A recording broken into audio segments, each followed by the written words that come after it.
walking by. We're set to go. So you've had lots of time to read the title, and so it's Oumuamua and the implications for the origin of life on Earth. So it's just a little project that I thought was pretty interesting, and I thought of sharing it with you. And I'll just set up a few slides here to briefly introduce Oumuamua, which you may have heard of, and should just generally ask, everybody here heard of that or familiar with it? A lot of hands go up, so okay, so maybe some hands didn't go up. So I'll just do a quick intro to this little object, and then some more about the implications for life on Earth. And so what is it? It's a really nice picture here, but it's just an artist's impression. And so this is actually a very interesting object. Let's have a look at some details here. It was discovered last October, so it made news around December onward.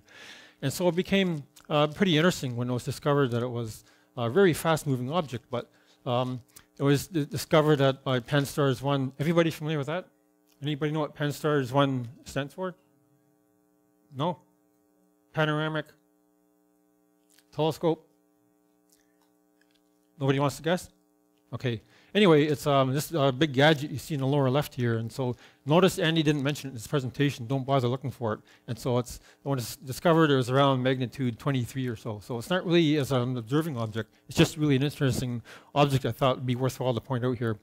It was discovered about 40 days after its perihelion. That means it had gone by the sun, and then it was discovered after that.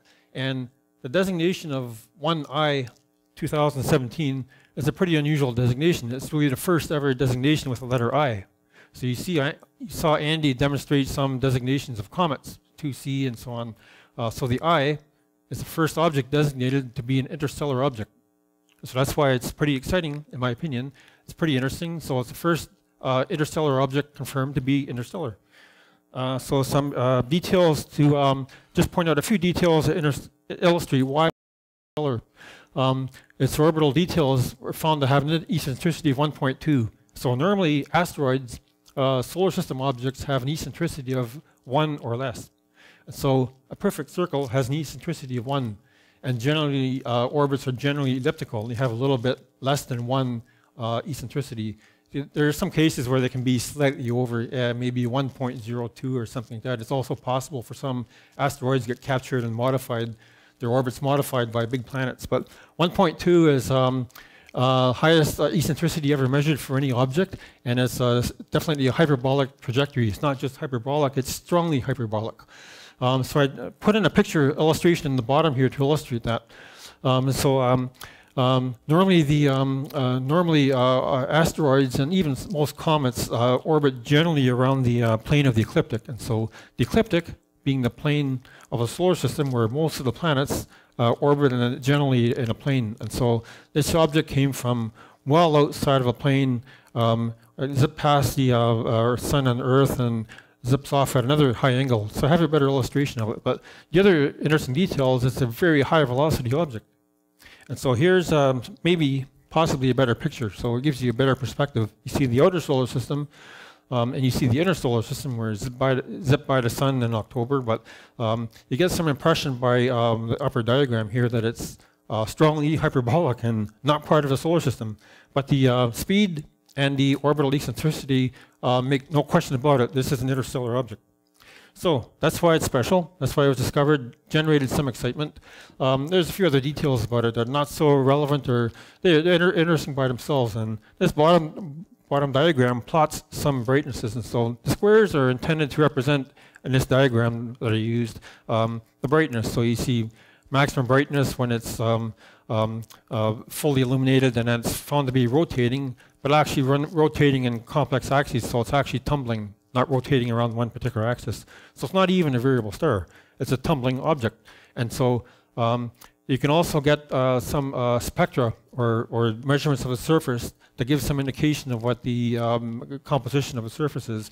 This is pretty darn tough. And so I read some papers that had some spectra results, and it shows it's generally a red color, and it's approximately similar to some asteroids, but it's not really conclusive. And it's because the object is moving very fast, and very fast moving. It moves out of the field of view, or I should say out of visibility, beyond 23rd magnitude pretty quickly. And so it's very hard for observatories around the world to get some usable spectra. So there are a few measurements in some papers, but they're not really highly conclusive, so I didn't want to dwell on them.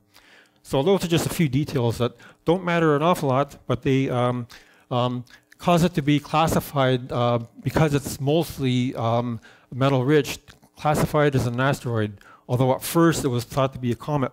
And then some spectra came in and people didn't see any comet-like activity, tail or a comet around the head, so it got quickly classified as an asteroid. So that's fine. That's the way it was during the winter, first few months of the year. I told Paul, I suggested this idea to Paul. You know, he occasionally sends an email asking if anybody has suggestions for a presentation here. So this was last winter, and I said this would be a very interesting object to present, and so he said, fine, put it together and we'll present it when we get a chance. So I thought I will simply update it whenever news comes in, because there were a few papers appearing from month to month earlier this year. So some news came in March pointing out that it probably came from a binary star system, and not just any old binary star, but a circumbinary system is one that has two stars orbiting fairly closely together and within each other's gravity. So there are some double stars that are binary stars and pretty far apart from each other and have long orbital periods and don't really have a huge gravitational impact on planets in their vicinity, but close circumbinary systems do have a big impact. And so it was considered by some modeling and other observations that this object very likely came from the planetary formation stage of a circumbinary system. So that may narrow it down to some stars in the stellar neighborhood of our part of the galaxy, or it may not. Just another point of interest, in my opinion. But that was one bit of news that came along in March. Some more news appeared in June. And that was, I thought this was really exciting, at least for the implications for life. And that was, it was decided that it was a comet, not an asteroid. And that's because it was, as it was tracked on its way out of the solar system at very high speed, and I think I mentioned it was dropping below 23rd magnitude pretty quickly, it was found to be accelerating. So even after considering all the gravitational influence of Jupiter, all the planets around, all the minor planets, whatever impact they had on the orbit and the velocity of this object, it was found to be accelerating slightly. So it was decided it was due to volatility, outgassing of some volatiles from the surface, very similar to what a comet does. And so comets outgas some volatile compounds, so it was reclassified as a comet.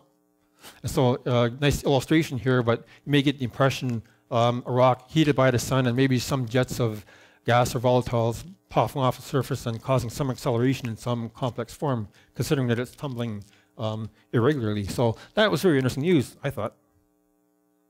So those were the two main news points that came along, and basically I've told you all of what's relevant about this object. And so there's some other details, but the main point being that it's interstellar, definitely from outside the solar system, and it has some volatile material on it. That's what I thought was very interesting. So that's what I'm going to tell you about Oumuamua.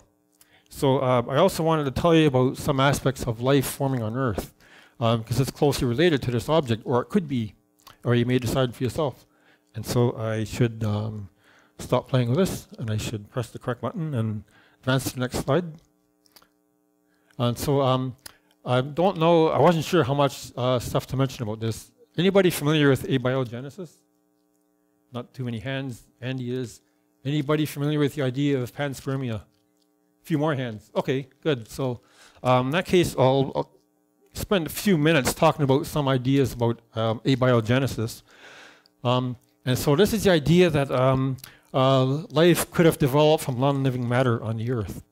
And it requires some stuff to be in place. Specific chemicals need to be in place, need a good source of energy, and we have to have the formation of self-replicating molecules, which is basically a definition of life, in the simplest definition. So those are some requirements.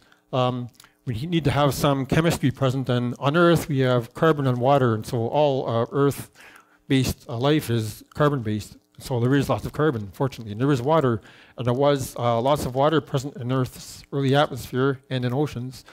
So besides that, we specifically need certain chemicals, amino acids, which are proteins, carbohydrates, some sort of fuel source that a cell can use, need to have lipids, which are fairly complex forms of organic chemicals that form a fatty tissue membrane to surround the cell and encapsulate a cell and allow it to survive by itself. And there's also something called RNA, or nucleic acid. So you may or may not be familiar with all of this. I didn't want to get in too deeply into chemistry or biochemistry or geochemistry, but it is quite relevant. So I'll mention a few more details. I think besides chemistry, I need to have an energy source to start all this. And so nice illustration here, a nice colorful illustration illustrates a lot of these features. There are some sources of energy that could do the job. Ultraviolet radiation from sunlight, ionizing radiation, geothermal radiation. You may get the impression it may be representing a volcano here, but and there may be some, you could imagine some lightning coming from cumulonimbus sort of clouds that could build up.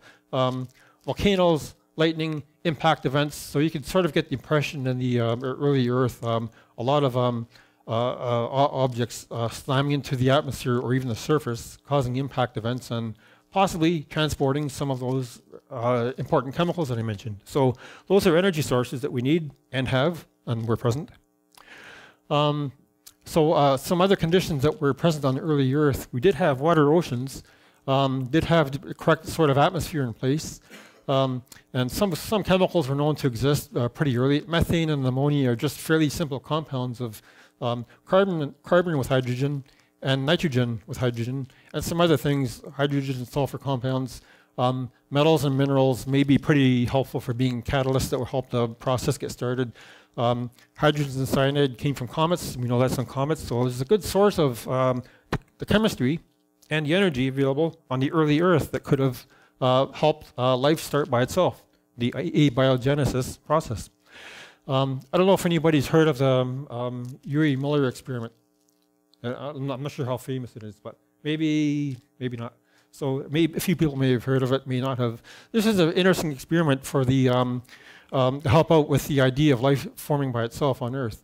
And this was simply a case where Mr. Miller put some fairly simple chemical compounds together and mixed them together into a flask and put in an electrical discharge to represent lightning, defective lightning. I left it for a week in the lab to see what would happen. And after a week or so, it was found that it had formed amino acids, sugars, and lipids, just the conditions needed to form life. So that was a very interesting experiment half a century ago.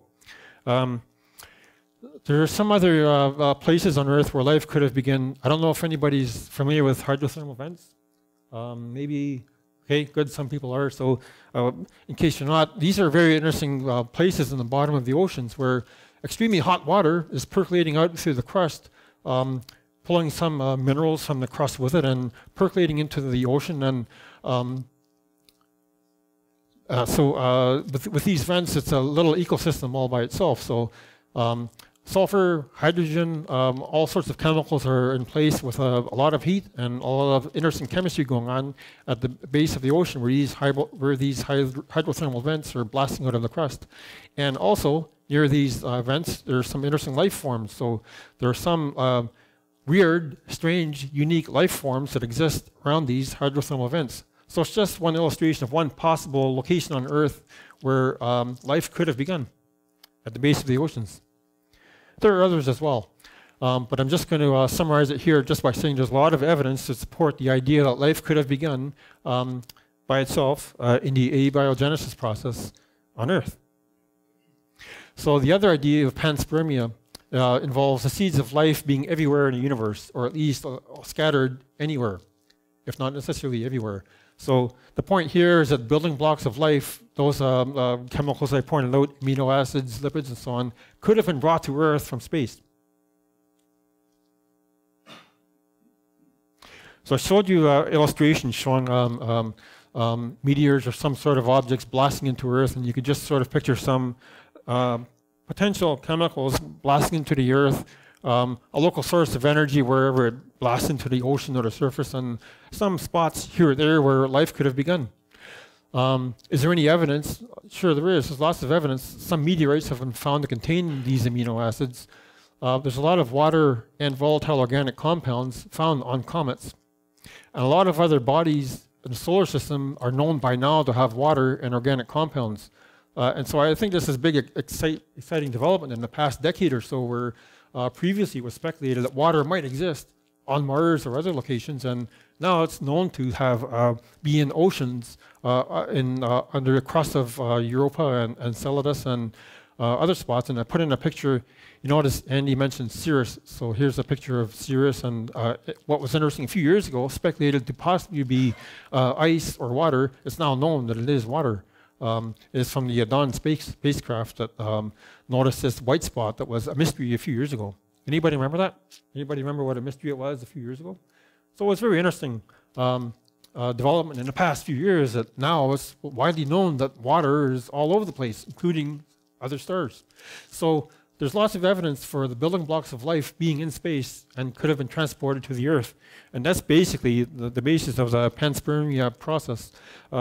There's another process that was fairly relevant, and you may have heard of late heavy bombardment, which is generally considered to be the period in geological history when the moon got most of its craters. A lot of objects impacted the Earth as well, but because of plate tectonics, there are a lot of meteor impact craters are covered up and smoothed over, whereas on the moon, the evidence is right there. So the point of it being about 4 billion years ago when this period ended is that life could have begun then. And if I didn't mention, life began on Earth. It's known to have begun approximately in the range of 3.5 to 3.8 billion years ago. So the oldest fossils are known to be about that age. So coincides very approximately with the end of a late heavy bombardment. So this is when a large number of asteroids collided with the planets. I mentioned the moon. You know, other planets, including Mars and Mercury, have craters. So the main point here is it's the possible source of Earth's water that have similar deuterium to hydrogen ratios. So comets don't have water that has the appropriate ratio of deuterium to hydrogen that Earth has, whereas a lot of asteroids do. So it's one possible source of Earth's water. So we have a lot of aspects in place to support the panspermia process. We know space is a pretty hostile environment. Things travel through space. There's irradiation. There's pretty darn cold temperatures. There's pretty hot temperatures facing the sun. So pretty hostile environment. However, we do know that the comets can have a crust over them and have water beneath them and volatile compounds that survive this hostile environment. So there's lots of evidence for panspermia. So back to Oumuamua. Any asteroids or comets are a potential source of the organic compounds that could have been the building blocks for life on Earth. Now we have interstellar objects as well. So to me, it's exciting because it vastly improves and increases the range of potential possibilities for source regions for life. So whether you see life as beginning as the building blocks of life, these compounds I pointed out that had to come together on Earth, or if you say that life began somewhere as cells and got transported to Earth that way, now that we have interstellar objects known to be whizzing by the Earth and the solar system, to me it just means that the range of possibilities is vastly increased. It's already known or well considered that thousands of interstellar objects may already exist in our solar system that originated elsewhere and are captured by the gravity of the solar system. And that's fine. That's been speculated for years. Until now, there were no facts to support it. Now we do have one observation. So that's basically all I set out to tell you about. So before I get to my final slide, I did want to mention one other aspect of these very high-speed interstellar rocks, their impact on Earth. Anybody want to guess what that is? If you don't, I'll just get on to the next slide. So it's not a positive effect, I'll have to admit, but if anybody remembers this object in Russia about 5 years ago, this was a lot of energy that came in and fortunately it disintegrated in the atmosphere, and fortunately only shock waves came down and broke windows and caused some damage, quite a lot of damage actually, and injuries. And so the point about space rocks coming into the Earth is that now that we know that there are potentially big rocks, potentially very high speed, it's not a good idea for continuing life on Earth. So it's a potential negative impact for life on Earth. However, that's one thing I thought I ought to mention with the possibility of high speed interstellar rocks coming in. So the final slide is just looking at the future. And so we saw with this telescope called Pan-STARRS 1, it's actually one of a pair that's being developed. It's discovering quite a lot of objects, and as I mentioned, it was around 23rd magnitude or so, and it means the potential for discovery of many more objects, whether they be comets, asteroids, combination of the two, or possibly objects we haven't heard of yet. Smaller and smaller objects may be discovered. That's the idea with the idea of the near-Earth object observing campaigns that are underway to try to catalog and classify these objects. There are some big telescopes coming online in the next few years. Giant Magellan Telescope, European Large Telescope, possibly 30-meter telescope. Don't want to talk too much about the politics of that one, but the main point is new objects will be discovered. And as I mentioned, the excitement, it seems to me, is the potential increasing range of source objects for potential life and the building blocks that could have started life on Earth. So that's all I set out to tell you, and so I'll stop here, and any questions, I'll try to deflect them as well as I can. And any questions? We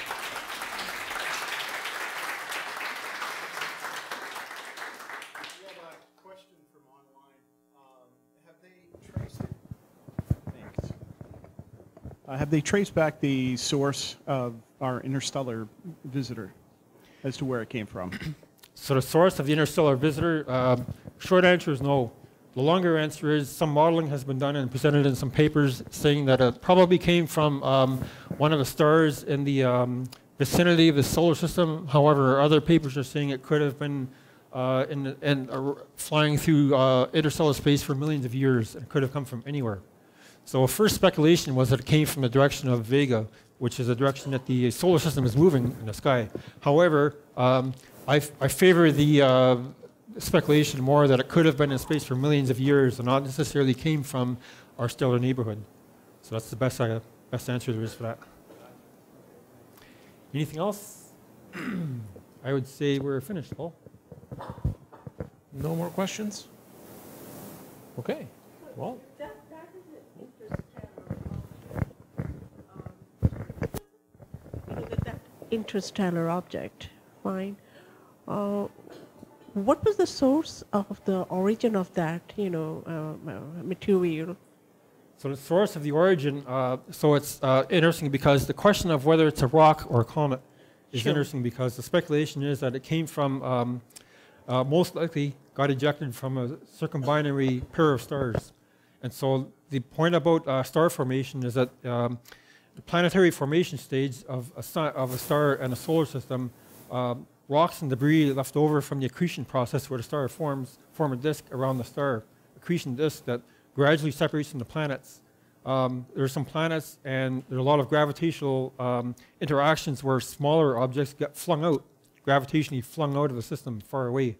And so it's considered that rocks that are closer in than the so-called melting line or what's sometimes called a snow line or an ice line, a certain distance from the star, where things are separated into either rock or water ice objects. Things closer in are rock, and they can get flung out and they become asteroids, or what we see as generally rocky or stony asteroids.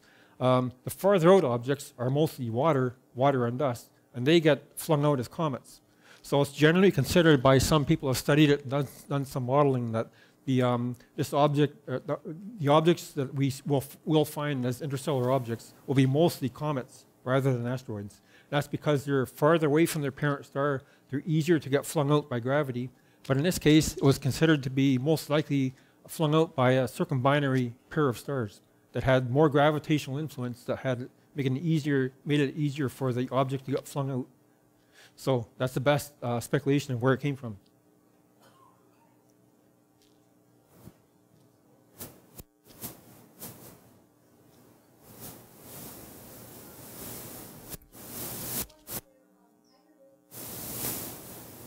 Hyperbolic orbit? Yep.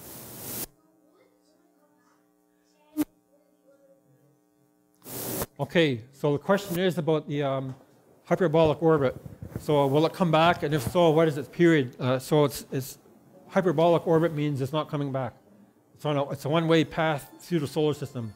So the eccentricity of greater than 1 means that it's an open orbit, or it's not bound gravitationally. It just got came in the direction of the sun, got it gravitationally attracted by the sun to have its orbit bent, but it's not a closed orbit. So it's not coming back, and so there's no answer to the period. There is no period. Okay?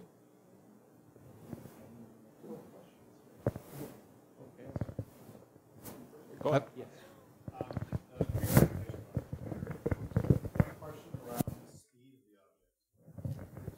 How fast it's traveling, and how does that relate to other objects that similar comets or asteroids that may be in motion? So it's a good question about the speed. So I didn't. I wanted to keep numbers out of this as much as possible. So I don't remember. There is some number for the speed. It was found to be some number of kilometers per second, but some high number. But I didn't put it in here, and it's not too relevant because the main point is how it compares to other objects. It's much faster than any other object ever seen. Much faster than any asteroid bound in an orbit around the sun. So that's one reason why it's considered to be really special, really interstellar, and one reason why it occurred to me to be potentially very destructive to the Earth if a very high-speed rock hits the Earth and we can't see it coming. So I don't have the answer in kilometers per second. There is a number published for it. I just didn't bother to put it down here or memorize it. So that's the answer to that one. So it's my first time here. I'm just a neophyte with all this, so I apologize if this is too simplistic a question. But did I understand right that 4 billion years ago the planet Earth existed, but there was some huge influx of flying debris that hit it? Is that what you were saying? And may have hit Mars and. Exactly that. So the question always is, I'm not sure. Of course, we welcome new members here all the time, or anybody that wants to walk in. So I'm never sure how much detail to put in. But the quick rundown of the formation of a solar system is that it's considered to be approximately 5 billion years old, or 4.5. And this is a non-religious response, but approximately 4.5 to 5 billion years old is when the solar system formed out of the accretion disk or disk of material from which the sun coalesced and condensed into the sun. There's a big disk of debris remaining around it, formed planets, or the thicker, the heavier, more dense objects attracted more debris and formed planets, the planets that we have now. There's a lot of smaller junk left flying around, asteroids, comets, wherever they were.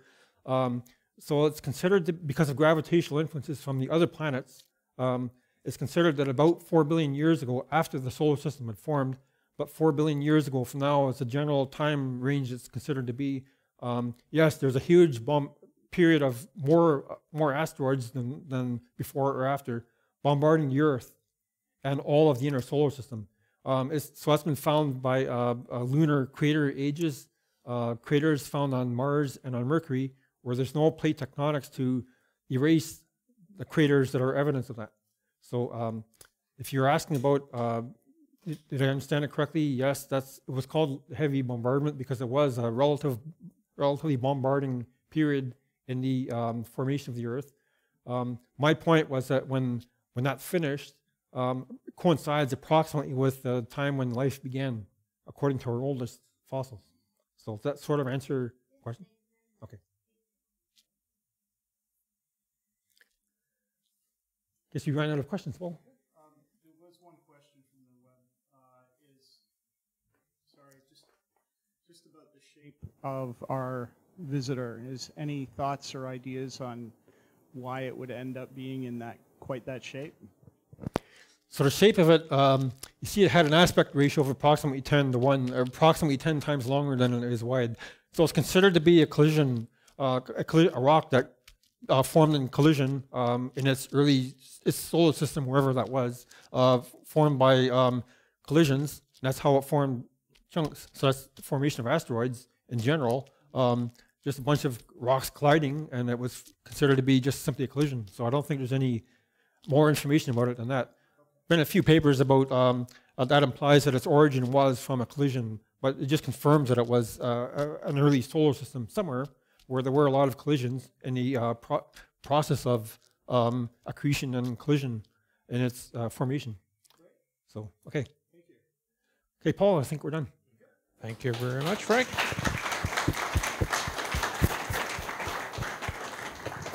Okay, thank you for sharing, Frank. Very interesting. And our next speaker is just about ready to join us. We have Ron Macnaughton talking to us about the dance of the red planet. And he's going to put up here. We'll get started shortly.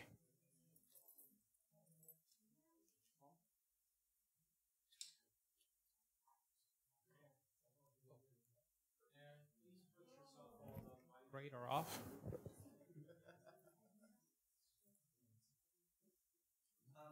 I asked Andrew to leave these two comments out of the version that gets finally through, but I want to thank Frank for helping me with some of the research for the Mars talk. I appreciate what he did, and I forgot that you were giving a talk, and on top of getting all that ready, you were helping me, so I'm grateful.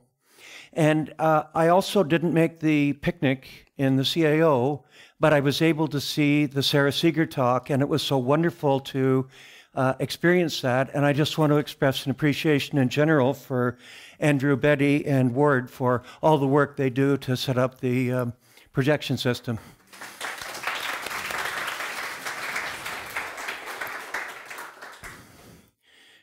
Now, I'm not sure what I pressed to go. Just this is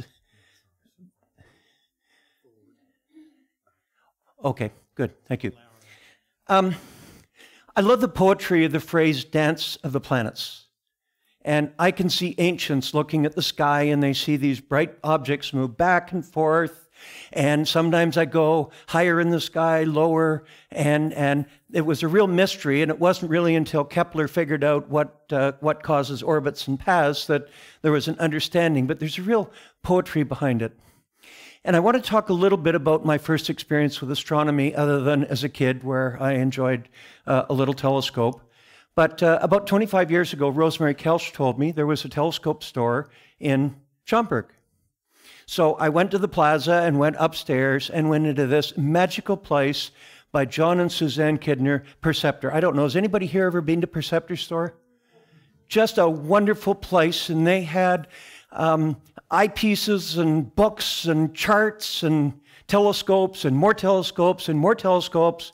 What they didn't have is an awful lot of space to walk. It was really crowded. And when I got there, I waited for them to help other people, and then eventually Suzanne talked to me, and she asked me a question that I couldn't answer. What do you want to do with a telescope? And I know I wanted to get a better view of the universe, but I really didn't know what I wanted. So she said, why don't you go to the Erroneous Star Party that's 2 weekends from now? So I got my tent all organized, and I drove up to near Camp Borden, and the first night just blew me away. Different people showing me different objects through their telescopes. Everybody's willing, you walk up, do you want a view? Yes, that's just the ethos of star parties. And then I learned new words. I had no idea what polar alignment was. Bad seeing. A pixel. I didn't even know what a pixel was 25 years ago, and people were talking about that. And then there were talks the next day, and Terence Dickinson talked about Mars. And he said that. And that blew me away. And I've been chained to astronomy for 25 years. He was wrong, though. He should have included. And that's part of my story, and that's where Frank really, really helped me. To talk about dancing, you don't just dance with your partner, but you dance compared to the room. So I sort of have to start. Is there can I get a pointer with this? Oh, okay. All right. Anyway, sorry.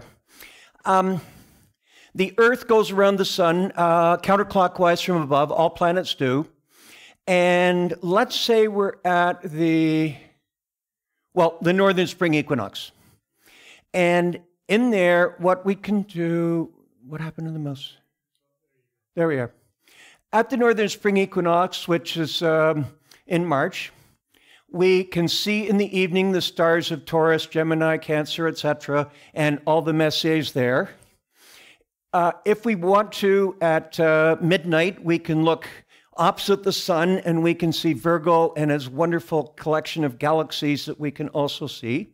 And if we stay up all night, we can see constellations from Capricorn all the way through. And we can pretty well get all the Messiers. Now, I got 102. Did anybody get 110 all Messiers?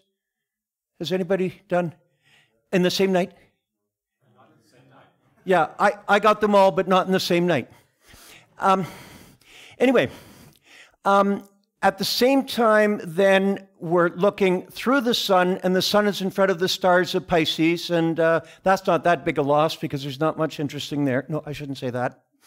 Now, similarly, in the summer solstice here, when the sun is in front of my zodiac constellation, Gemini, and because the summer sun is high in the sky, Gemini is a constellation that's way north of the celestial equator. And conversely, in our winter, where the sun is in front of Sagittarius and it's low in the sky and it's below the equator. Now, let's get here. The ancients measured the length of the seasons, and they could work out the solstices by the position of sunrise, sunset, etc., and the equinoxes. And it turns out the spring and summer equinoxes or seasons are about 93 days long.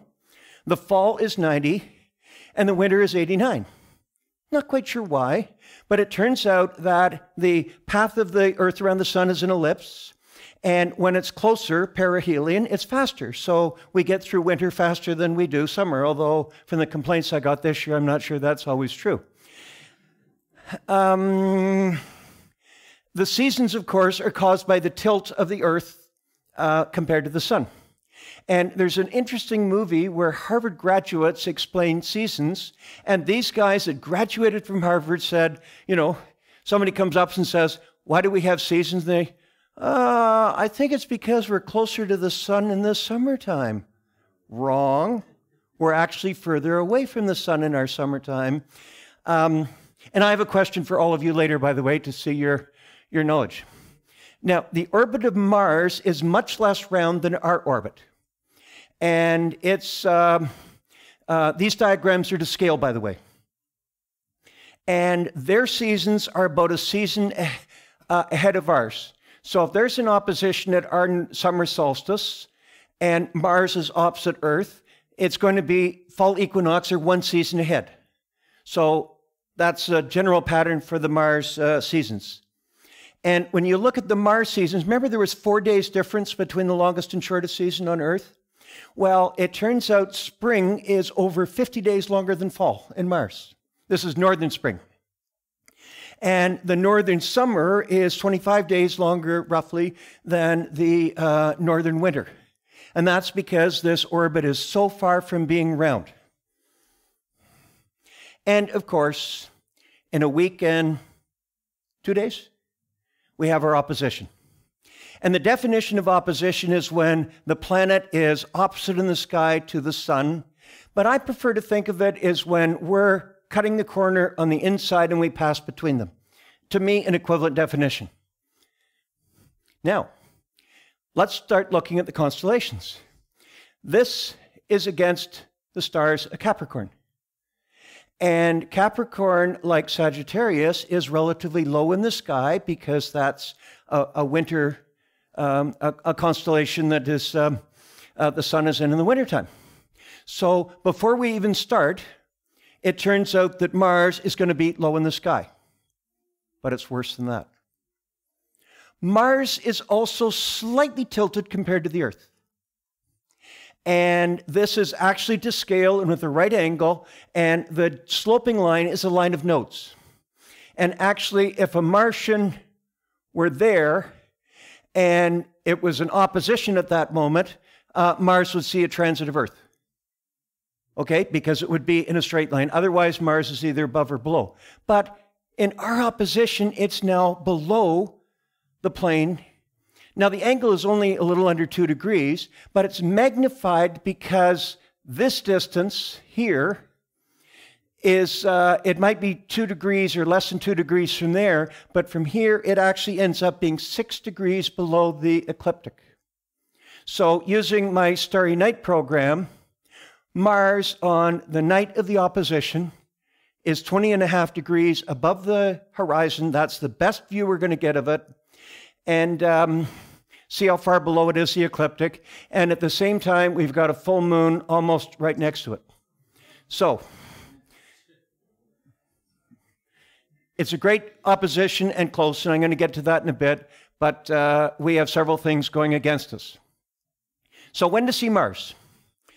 Friday, July 27th is the actual opposition when we pass on the inside.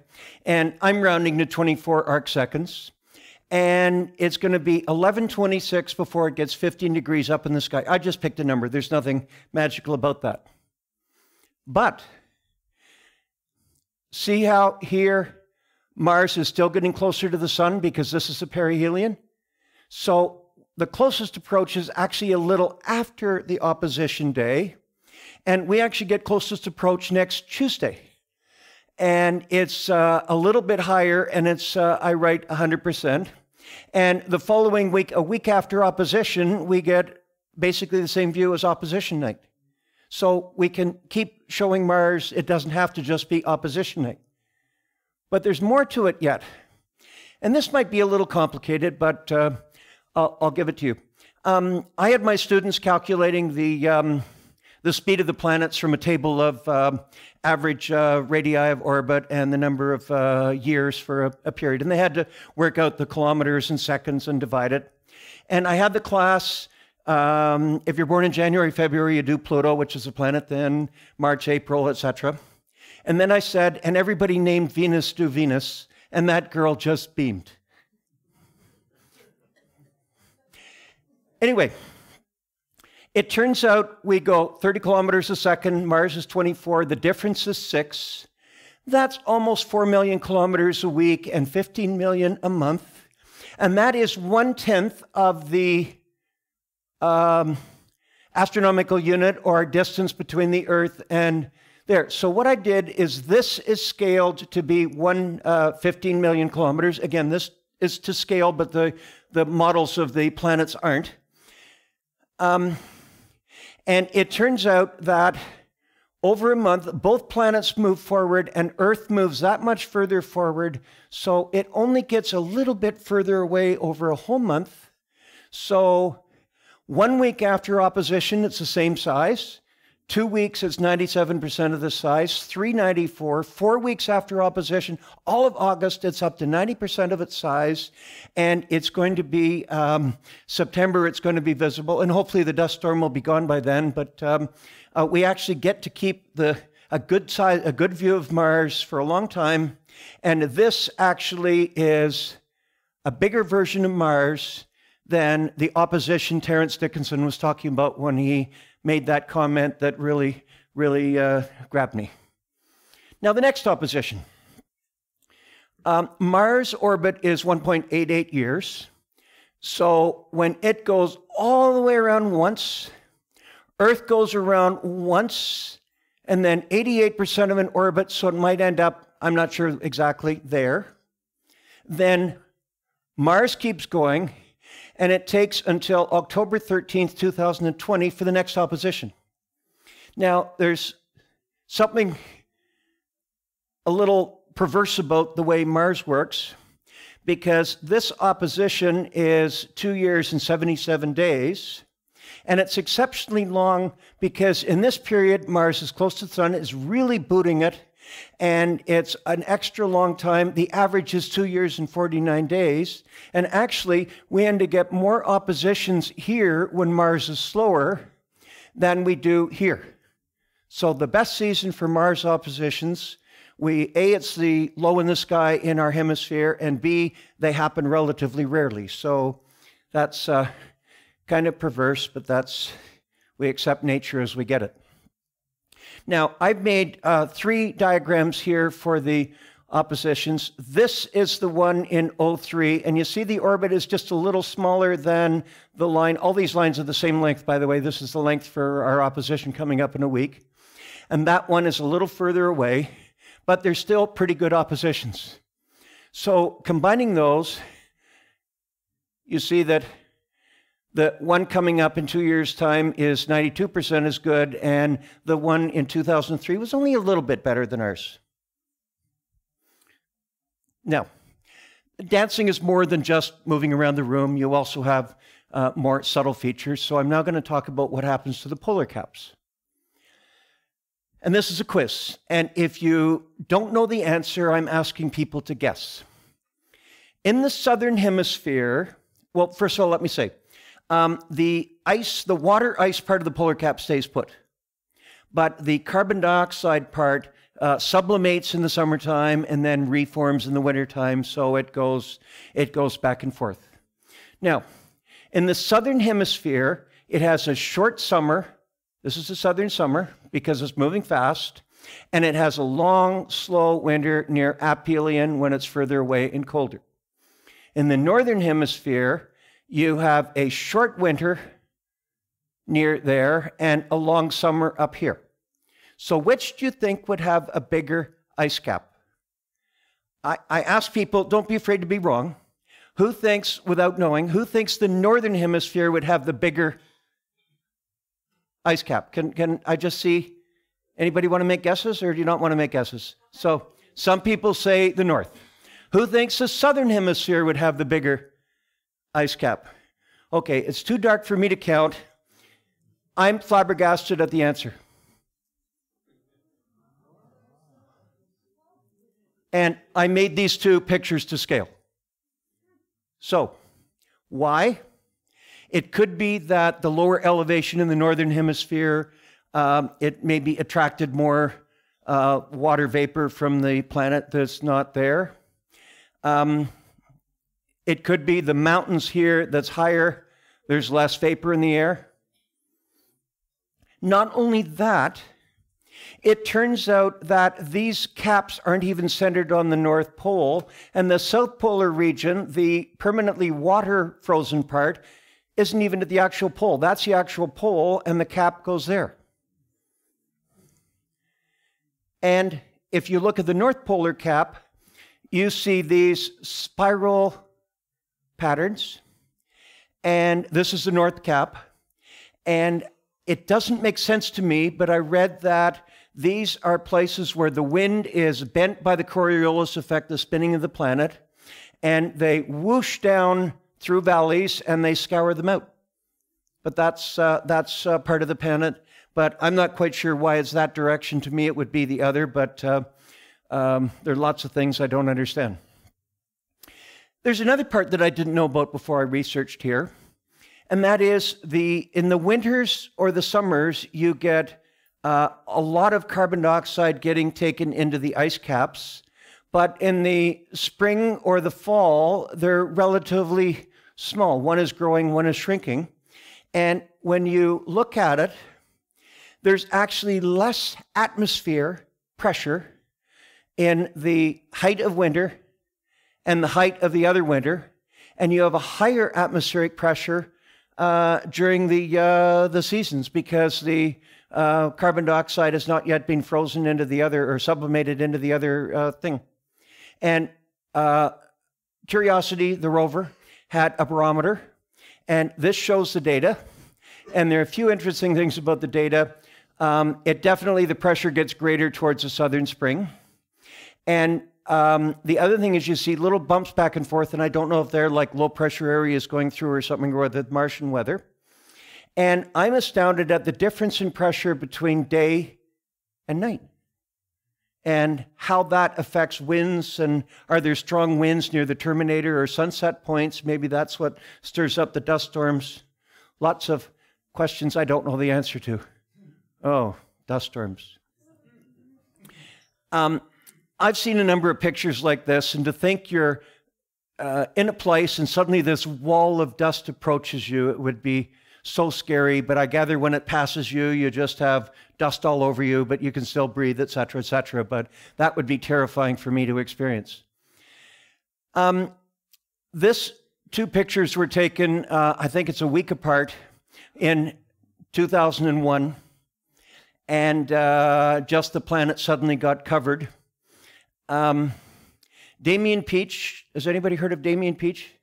He takes awesome planetary photos, and he got time in a telescope in Chile. I think it was 2 meters in diameter. I'm not sure. And he got this picture. And notice how big the South Cap is. It's entering southern summer, but that's mostly carbon dioxide, and only a tiny bit is going to be water ice. And here's the sequence. I'll go back. And I think these are 2 days apart. And it's getting covered. Last night I got up at 4 in the morning, set up my telescope. Mars was already too low, and I couldn't see any features on it, and the seeing was not particularly good, and I couldn't see details, but I tried for this. Okay, when did dust storms start? It turns out that I got different dates, and most dust storms start in the southern, from the fall equinox or the southern spring equinox, but not all. The other thing is that with one exception, there are never 2 dust storms in consecutive oppositions, which is good news for 2020, because this June 2001 dust storm was totally global, but 2 years later, in the big one in 2003, it was pristine and great. So we can hope well for the next one. Another factor in the dust storms is when the big cap started sublimating and the carbon dioxide comes out, and that makes winds themselves that could be a factor. Now, the Americans have sent 2 missions to, or well, more than 2, but these are 2 main ones to orbit, and I've given the years. And they're continually taking pictures, looking down at Mars and doing all sorts of measurements. And it turns out Mars Global Surveyor uses a laser that bounces back, and they measure the return time, and they're able to get very detailed levels. And if you find the right map, you can actually into like a few kilometers across. The detail you can get out of this is amazing. And there are a few points I want to make about it. The purple areas are lowest, and this must have been, the Hellas Basin must have been some collision at some time. For some reason, the northern hemisphere is relatively flat and lower, which says something about the rock structure within Mars. I'm not quite sure why. And at one time, it looks like these volcanoes caused major melting and there were major floods. And these are low areas. And these 3 volcanoes, well, actually maybe 4. I think that was evidence at some stage there was plate tectonics on Mars. I'm looking at Chris to see if he's nodding or not. Because it reminds me of Hawaii, where you have a series of volcanoes that form over a hotspot. Now, this graph was in the paper that Frank found for me. And what they did is Martian year cycle. They took photographs and they were able to find the dust storms, and they related it to the longitude of Mars, and I've given the seasons, northern, winter, etc. It turns out the green ones here, the height of this gives the area of the dust storm. Some of them start and then they very quickly fade. Some of them grow and they become global dust storms. It turns out the green ones are southern, which happen in the southern winter. And the black ones, with a few exceptions, the black ones are in the seasons where it would be the southern northern summer. So I found that a little bit surprising. And there are many more black ones than there are green ones. Now, I wasn't sure what caused dust storms, and I was asking Frank, and then I didn't bug him again because I knew he was busy with his talk. And I found some pictures of these dust walls that were taken from airplanes that are like 50 kilometers long. And originally I wondered if what's happening is a thunderstorm is sending a burst of air down and it blows out and it causes this, but thunderstorms aren't that big. So I wondered if it was a frontal storm. So hopefully I've got this right. This diagram is my effort to make a cold front. And what happens is the area here is cold air that is pushing forward. and it causes the less dense warm air to go across above it and cause clouds and rain. And I noticed during a front passage is you get fast wind. And that gust is the sort of thing that would raise dust. So they also took all this data to the source of the storm. And what happens is the red ones are dust storms that started by some frontal activity. The black is not frontal. I'm not quite sure what would cause those. And the orange are ambiguous. And it could be that, and an orange one, remember this is over 6 years. It's not 1 year. The orange ones, maybe the Mars was going the opposite side of the sun for us and we just couldn't get the data. So most of the storms are in frontal, and most of them are in the northern summer and northern fall, and this is still part of the research. Where do the storms mostly start? This is the most common source of the, oops, let me go back. What did I do wrong? This is the most common source of the storm. There are lots of dust storms that come from here. This is the main source of southern storms, but doesn't it make sense where you're lower, the pressure is higher, and a wind of a given speed is more likely to raise the dust? So there are various patterns. By the way, the dust storm that we're experiencing right now started from here, and somehow or other a storm was able to envelop the whole planet. And my understanding is northern storms don't go across the equator and become a storm in the southern hemisphere. Coriolis force and all that sort of stuff. So it's kind of strange to me, and I think an awful lot of scientists are still figuring this out as well. Okay, I made this sketch, and this is the solid surface of Mars. And it turns out the surface, remember they have thermometers on the surface, it has cooler days and warmer nights, giving a lower average temperature, but not as much as I expected. Spacecraft find that during dust storms, you get a lot of water vapor carried to the upper atmosphere. And of course, the top of the dust layer, the sunlight coming in, when it hits it, it's much warmer than it otherwise would be. But MAVEN has found that there are much more loss of water and hydrogen from Mars during dust storms than there are in all the rest of the time. And remember, they have a dust storm maybe once every 3 seasons, so these are unfortunately now, but not that common. Now I'm going to end by talking about 2 oppositions, and I have Hubble pictures from both. The lower down one is the big one in August 2003. There was no dust storm because there had been a dust storm the previous time through, and it looks like it does something to the surface of Mars to make it less likely to make a dust storm. And the other one is March 10th. Now, these 2 yellow lines are the same length, and see how much further away Mars is there. This one is in the southern summer, and this one is in the northern summer. And that's the difference. Notice how much bigger it was then. Notice the south cap. And the 2003 one is a little earlier in the season, and I think the 1997 one is later in the season, so more of the carbon dioxide in the top is being sublimated away.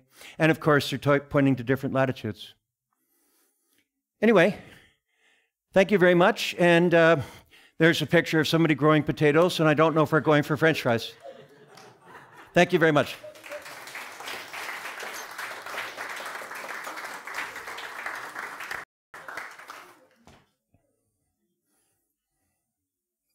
Questions for Ron? Ed. Okay, wait up.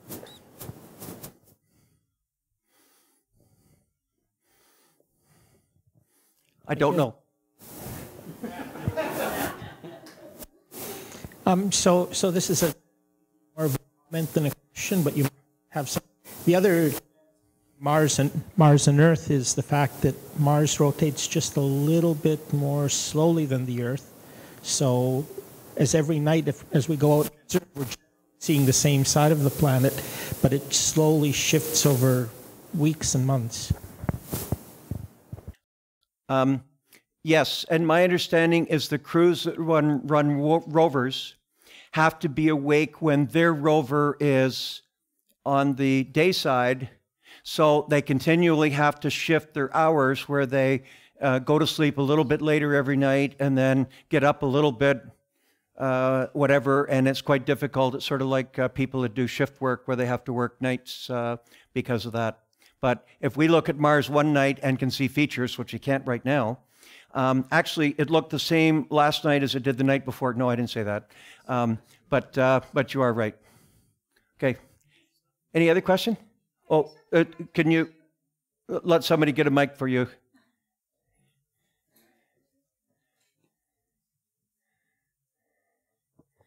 This has really got to do more with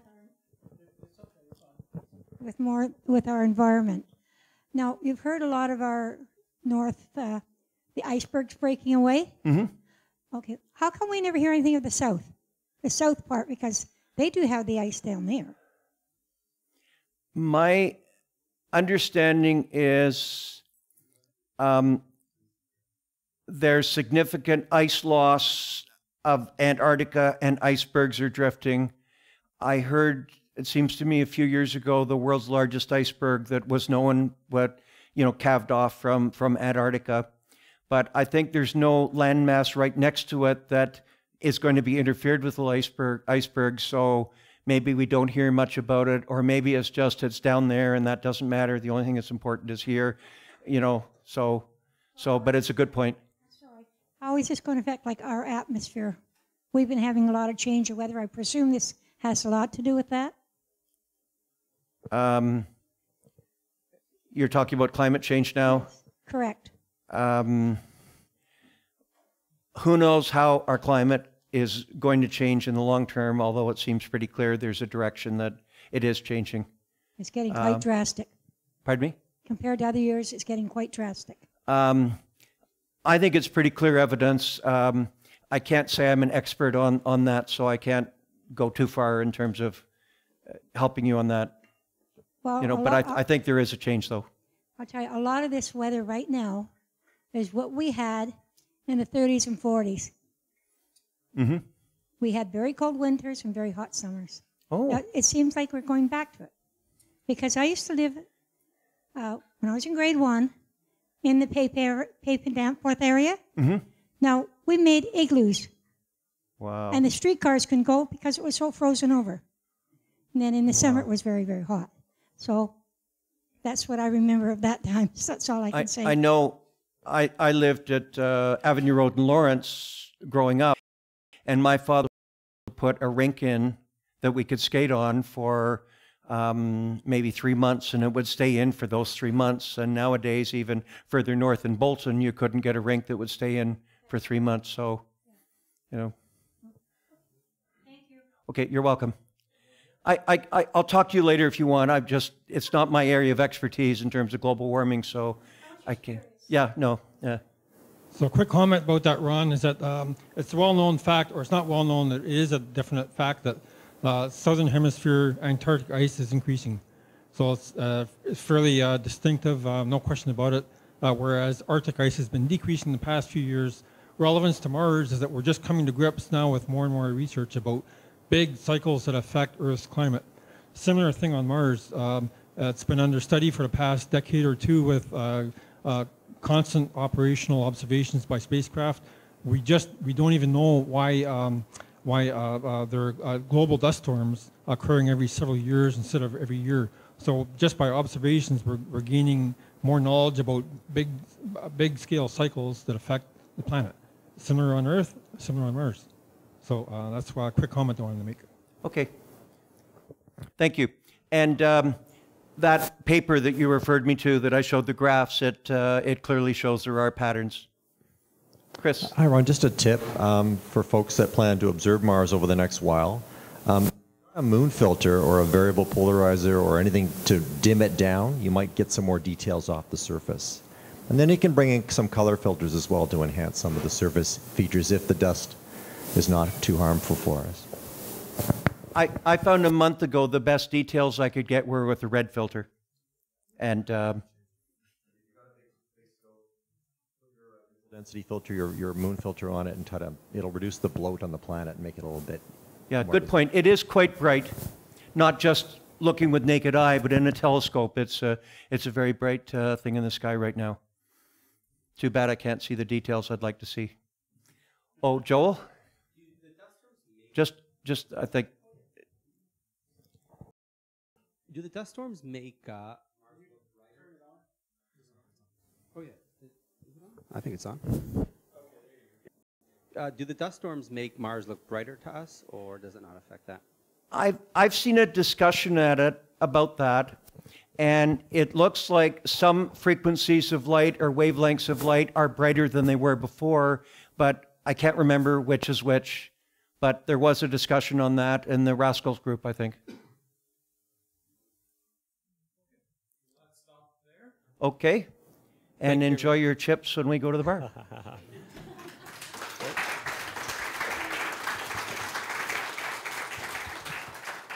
Thank you very much, Ron, for a very educational topic. Lots of questions about it. Okay, our next speakers are getting ready. I thought it was going to be the whole family. It's just you guys. Oh, very good. Going solo. All right, so we have Arashi and Arushi and Artash. Okay, Nath. And they'll be talking to us about modeling the deep space network from Earth to outer space. So who's going to get wired up?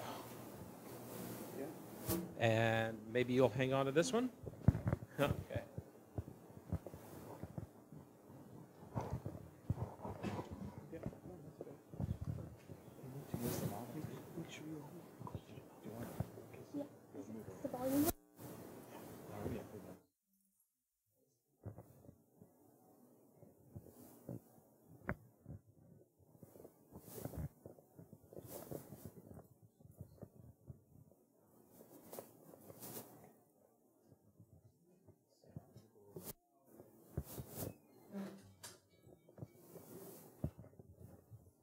Hi everyone, my name's Artash. And my name's Arushi. Thanks for having us here at the Science Center meeting today. We are a maker family and we've been making projects for the last 5-6 years. And we're really interested in space and science. And today we're going to share a bit about one of our recent projects. So, there are many satellites and orbiters and in the solar system and a bit beyond. And they take images, videos, and they get lots of data that we receive on Earth to make and so how do we get that data on Earth? So the main way to get data from these satellites on Earth is through the DSN, the Deep Space Network. The Deep Space Network is an array of 3 giant radio dishes, basically radio antennas, spread around 3 places on Earth.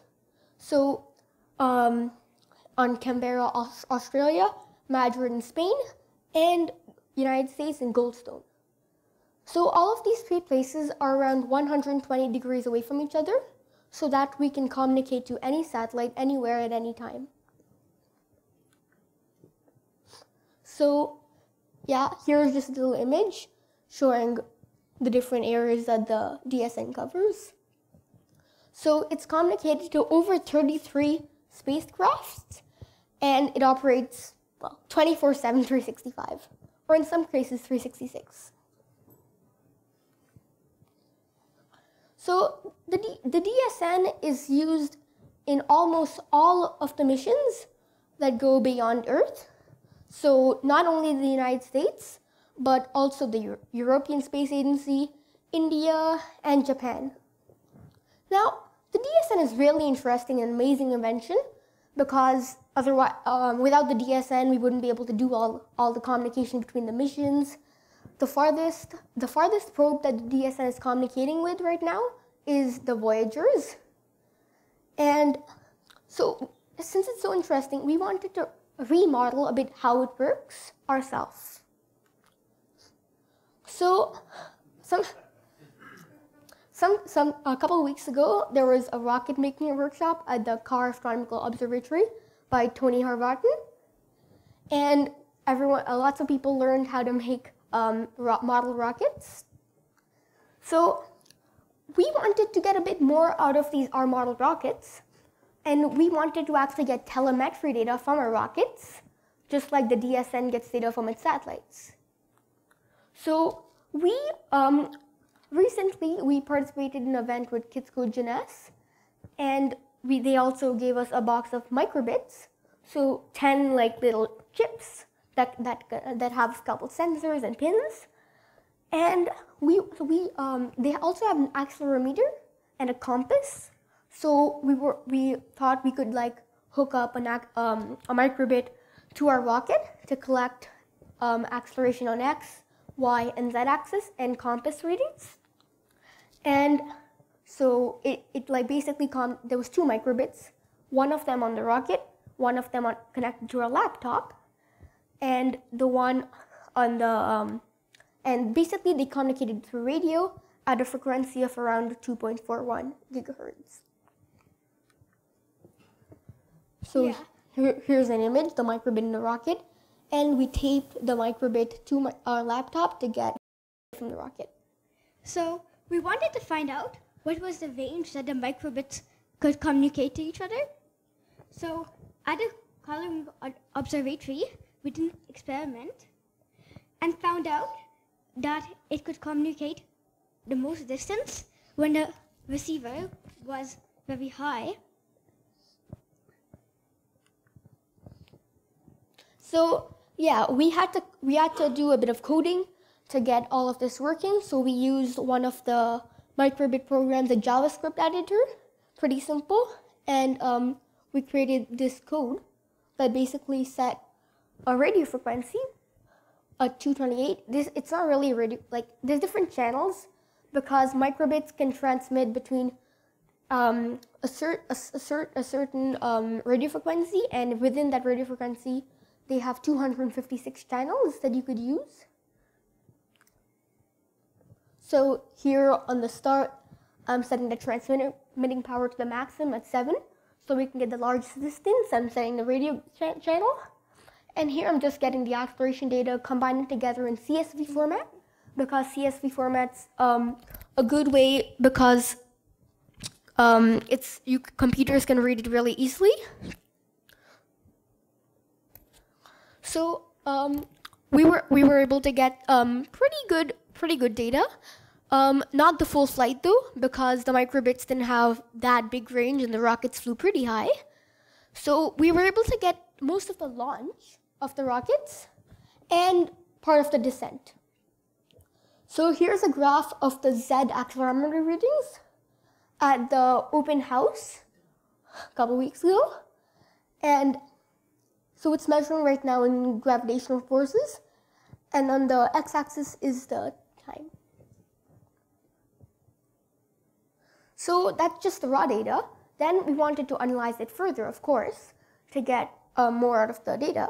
So we calculated the velocity too. So we used the formula final velocity is equal to u, the initial velocity, plus at acceleration multiplied. So you can see at the beginning the yellow line is the final velocity, and the blue line is just the acceleration upon the z-axis.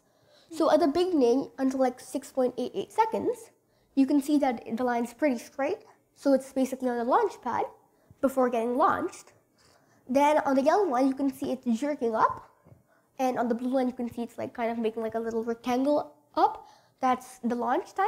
So it goes up, the acceleration gets higher, and then it reaches the top, basically, where the parachute pops out of the rocket to slow down its descent, and the acceleration is slowly decreasing as the rocket goes down. So we also attached a camera on board the rocket to just get the video of the rocket. And I'm just gonna play it.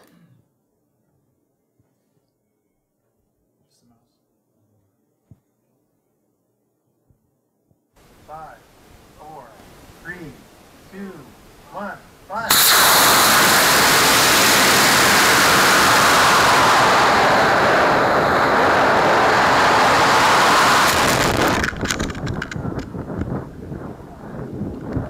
Yeah, you can see the pond at the Astronomical observatory. It went pretty close to the pond, but luckily it didn't go into the pond, and we were able to get the camera back.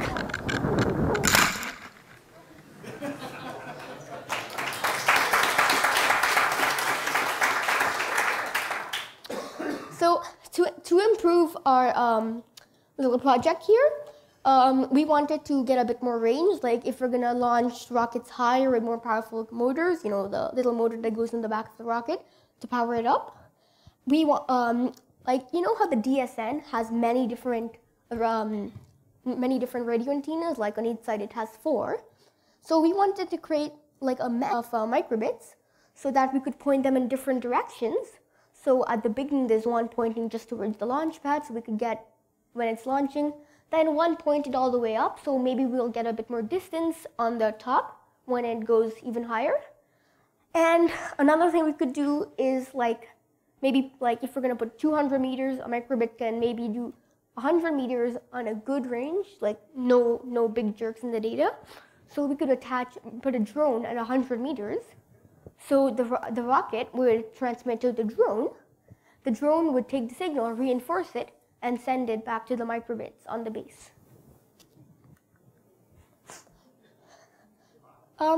So just here's live, you know, on the DSN website, they provide live data. Not actually the data, but they tell you which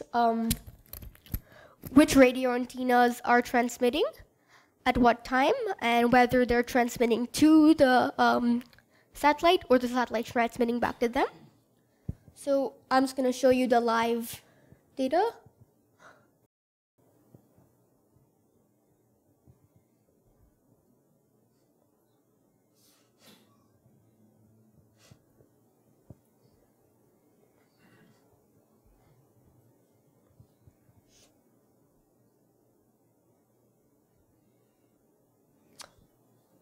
It's not actually showing on the screen. But right now in Madrid, there's one of the radio antennas, 54 that's transmitting, and 3 others. Sadly, I can't actually get them on the screen.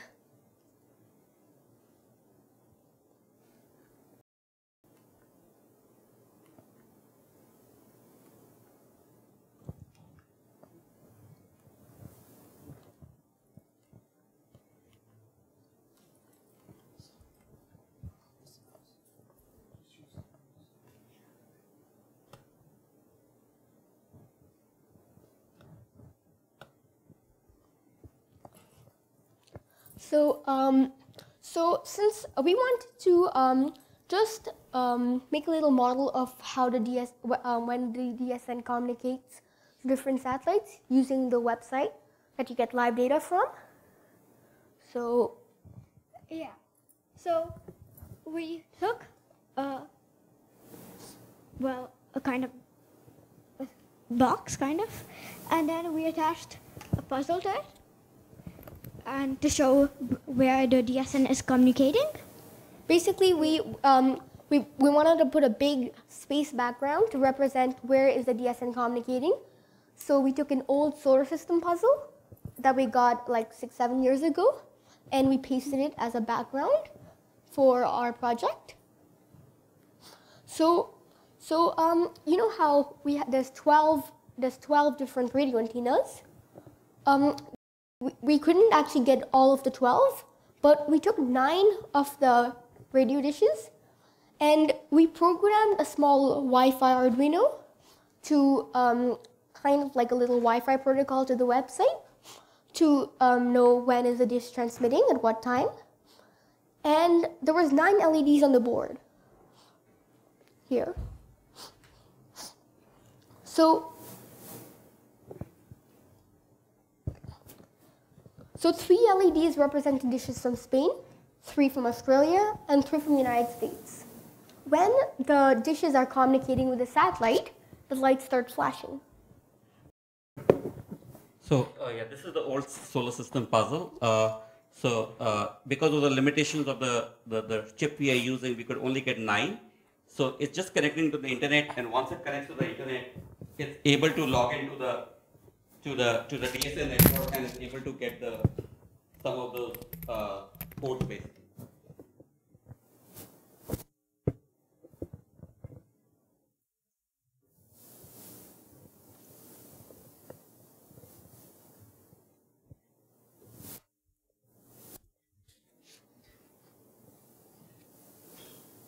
The whole idea is we wanted, the DSM doesn't make it available using an app. So what we try to do is we did a coding with using the XML files basically, and whenever the XML file picks up a data like it's blinking in the USA right now, and as Artash said in the Madrid basically, Spain one.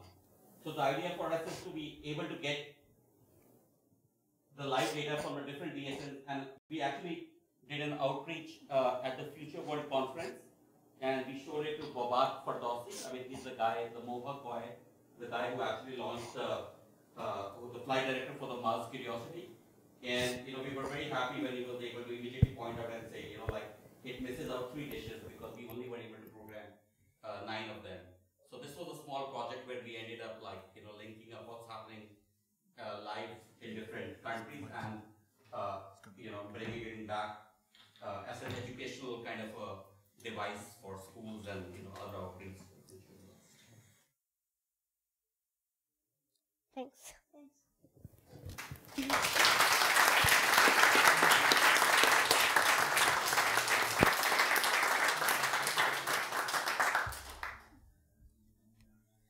Questions?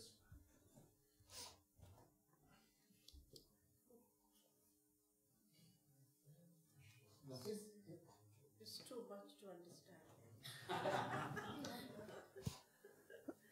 Next time you do your rocket flying, would you consider doing more than one flight to gather more data? Well, at the Astronomical Observatory, we were only able to do one flight with the microbit because we didn't have much time to launch rockets. But just a couple days ago, we went to the Cambridge Rocket Club field.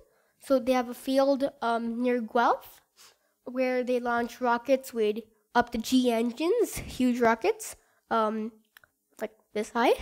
And we launched our rocket 4 or 5 times, and we were able to get data, 5 different graphs of data, which we are now analyzing. And yeah. Any more questions?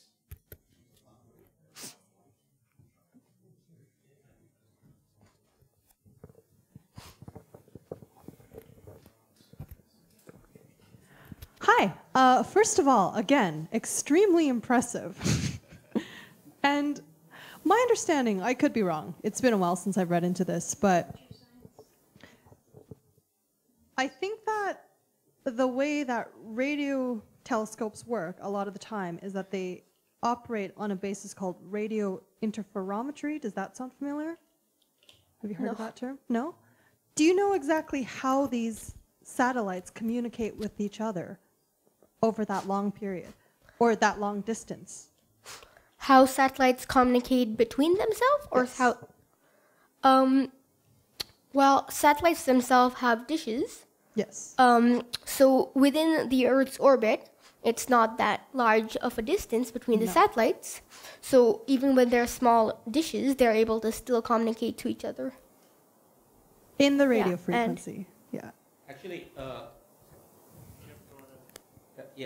this is not the radio interferometry actually in this case, because it's simply communicating as soon as passes overhead over the 120-degree angle of the particular, the site basically. It's able to get, it's able to link up basically, upward link and a downward link. And that's when it's able to transmit the data.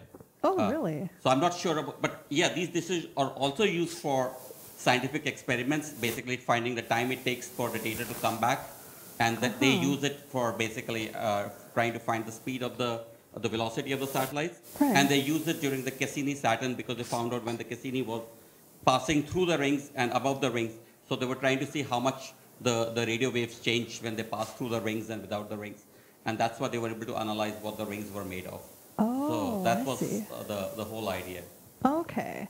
Well, that's a very useful application to find how fast the satellites are traveling, because if you're detecting when these satellites pass over a certain point, the only lag you're dealing with is the time for the signal from the satellite to reach your detector. And considering the speed of light, that's extremely fast, right? Correct. Wow, okay. Thank you.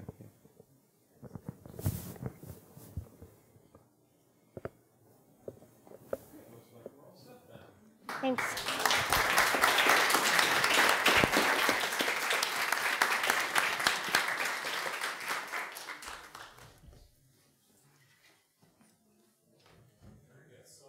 Concludes our speakers for tonight, and here is our president, Ralph Chu, who will take care of the announcement for this evening.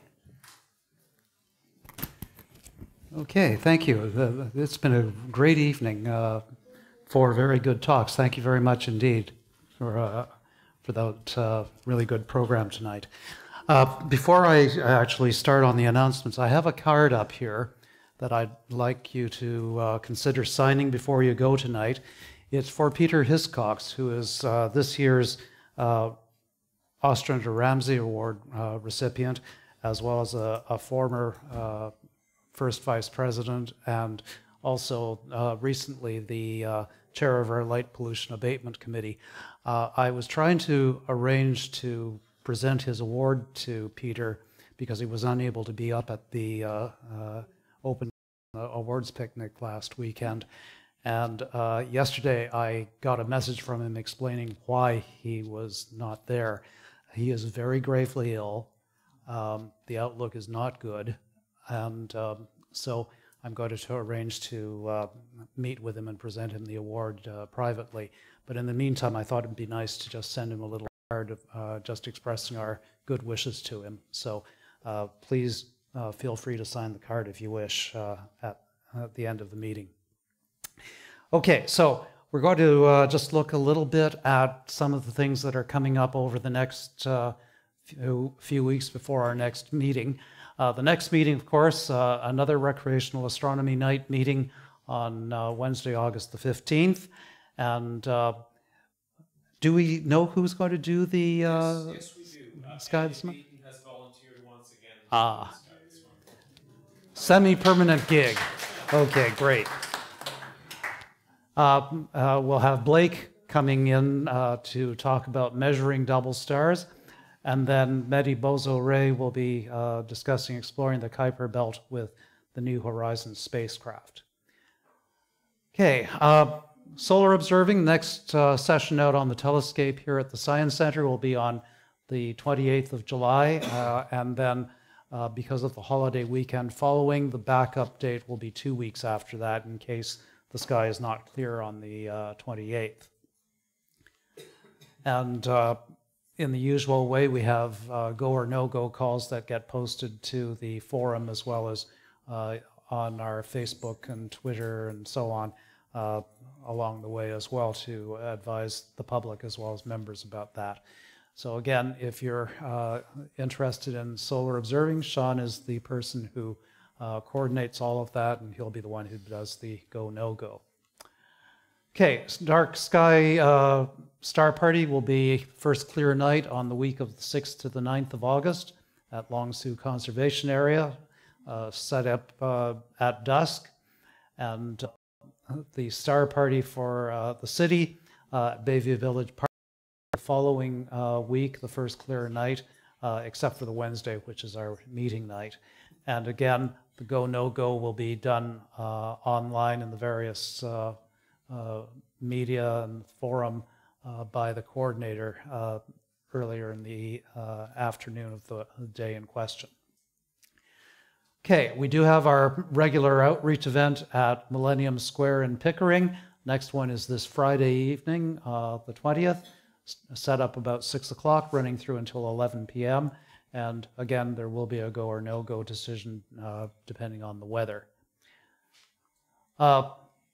Following week, on Friday the 27th, we have the Mars Fest. And we're going to need a lot of people on deck for that. The last time we did a Mars opposition program, they had cars lined up north of Don Mills Road waiting to turn into the parking, or north of Eglinton Avenue on Don Mills Road, waiting to turn into the parking lot. We had about 6,500 people attend. So again, if you can help out with that, we'd greatly appreciate it. And if it's a clear night, it's going to be a successful one, I think.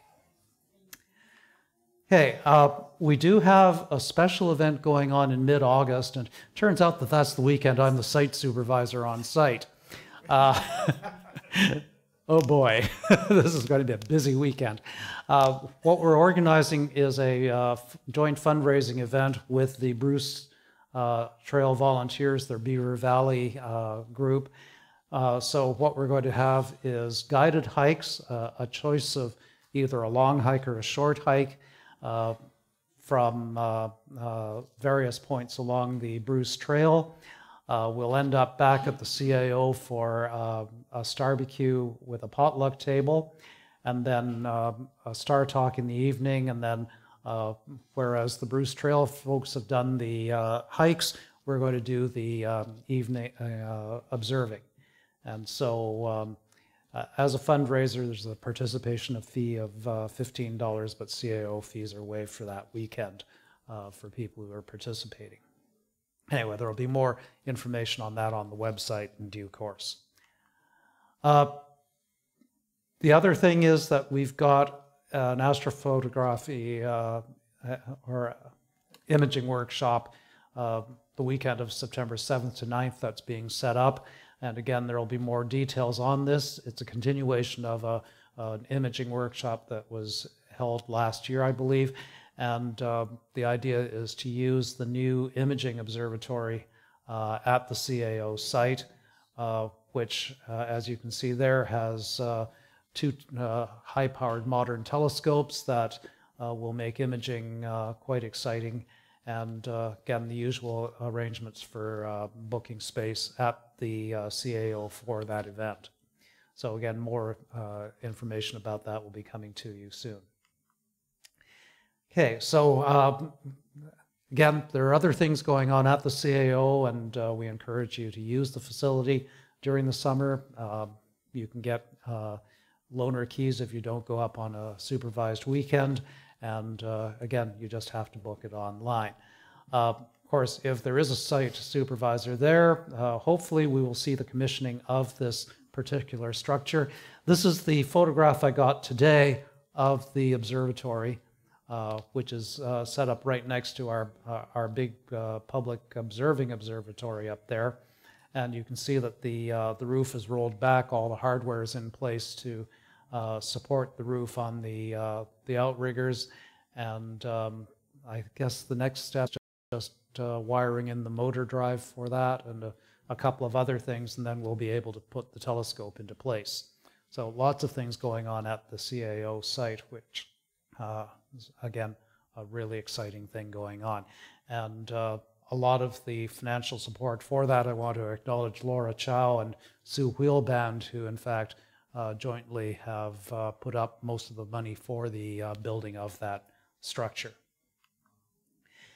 Of course, if you don't have a telescope yet and want to try one out, I do want to remind you that we also have our telescope loan program, which is no charge to members of the Toronto Centre. And let's see, I think, yeah, Mark is up there and Peter, who are two of the three managers of the program. So again, if you're interested in this, they're here and they'll be happy to talk with you about the equipment that is available. Okay, and finally, meeting after the meeting at the Granite Brew Pub, convening as soon as we can get out of the building. And again, bite to eat, parking accessed off of Mount Pleasant, just south of Eglinton Avenue. Yeah, you can get there despite the construction, and there'll be a few of us there this evening after the meeting concludes. So are there any other announcements? If not, thank you for coming tonight, and we'll see you again in mid-August. Have a safe trip home and enjoy the skies.